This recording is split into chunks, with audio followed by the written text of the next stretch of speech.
Hello students, welcome back to my channel. Today I am going to give you 10 latest defense updates. Number 1, India's 6th gen flying wing design technologically ready. In a significant revelation pointing toward India's future in advanced aerial combat systems, Dr. Kota Hari Narayan, the chief designer of the Tejas fighter jet, has said that India is technologically ready to develop a 6th generation unmanned fighter jet based on a flying wing design.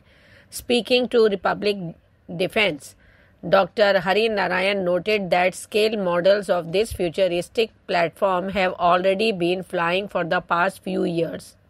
Next, Indian Navy explores land-based Ghatak UCAV variant for maritime operations.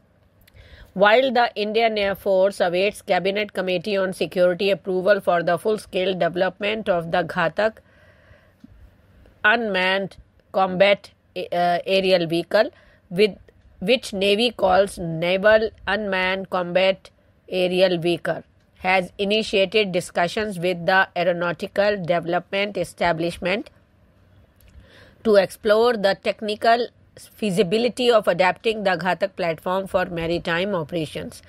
According to the sources, the Navy is prioritizing a land-based variant of the Ghatak UCAV equipped with anti-ship missiles and torpedoes to operate from coastal naval air bases for monitoring hostile warships and conducting intelligence, surveillance and reconnaissance missions.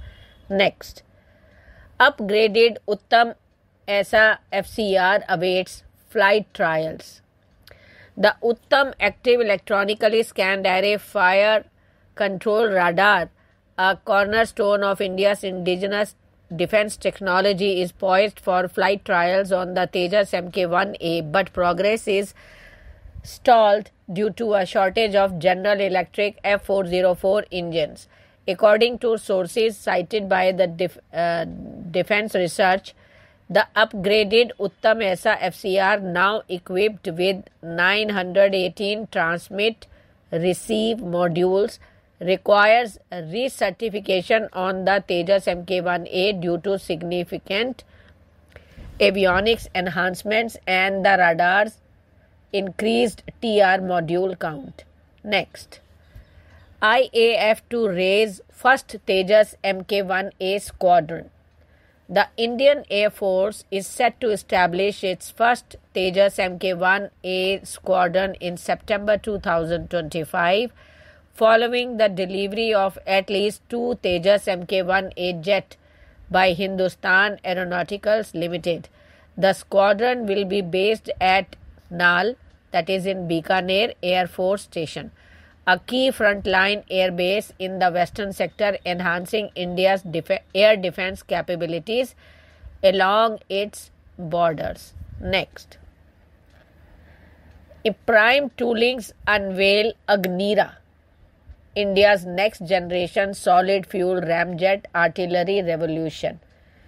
In a groundbreaking announcement, Prime Toolings, manufacturer of aerospace propulsion systems, a leading innovator in India's defense and aerospace sector, has revealed its latest development, the Agnira solid fuel ramjet artillery.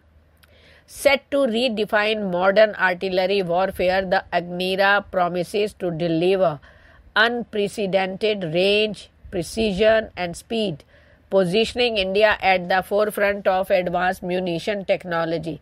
With its cutting-edge solid fuel ramjet propulsion system, the Agnira is poised to enhance the Indian Army's firepower, offering a strategic edge in both offensive and defensive operations. Next, Cobra ball spotted in Arabian Sea.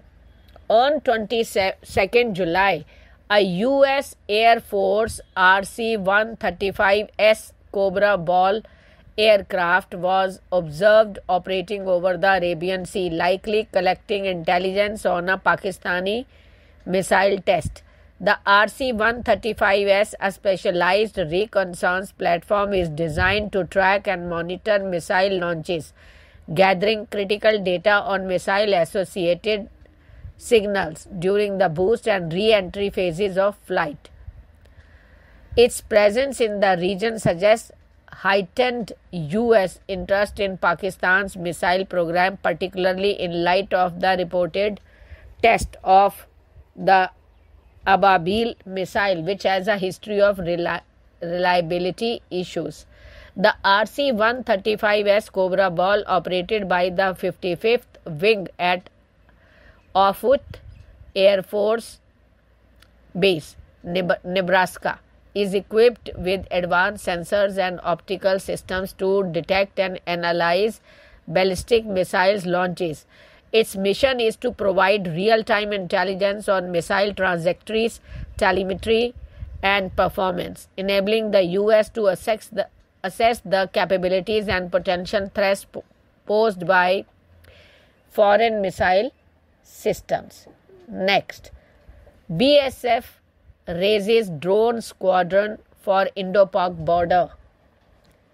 The Border Security Force is raising a maiden drone squadron for deployment along the India-Pakistan border, even as it was begun hardening its defenses and posts against lethal UAV attacks in the wake of lessons drawn during Operation Sindoor. The squadron, to be based in specific border outposts at this front, will comprise an assortment of reconnaissance, surveillance, and attack drones or unmanned aerial vehicles and specially trained personnel who can operate 3 machines, official sources in the security establishment said. Next, keel laid for first AI-enabled offshore patrol vessel.